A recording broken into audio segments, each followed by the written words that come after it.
Well, I want to talk about multi-step synthesis with you for a little while here when it involves these EAS reactions.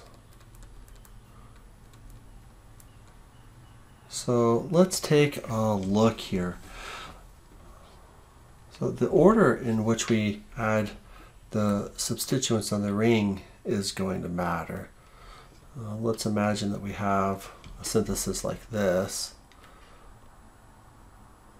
where we are going to put, say for example, how about a nitro group, and then what about a chloro group? So there's two ways of going about this. So we start off down here below. We'll just come up this direction, and we'll call this route number 1. And let's try to chlorinate this first.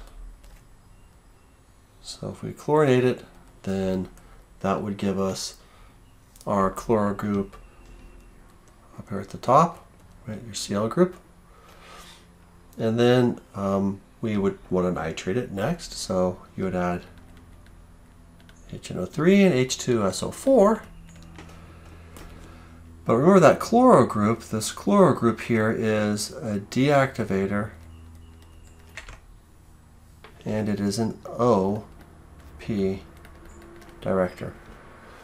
So if we carry out the second step of that reaction, we're going to get our chloro group here, nitro para, and then also nitro ortho. So it doesn't work that way, right? If we come down below and we nitrate it first, so let's look at this as route number 2. Let's nitrate it first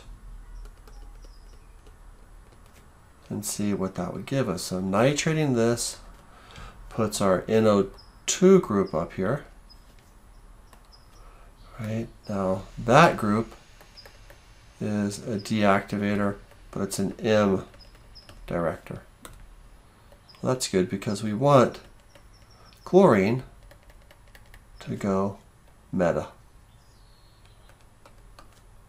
So that would give us our NO2 and then our chloro group right there.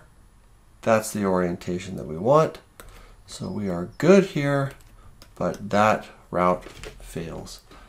So we always want to keep this in mind as we're doing multi-step synthesis.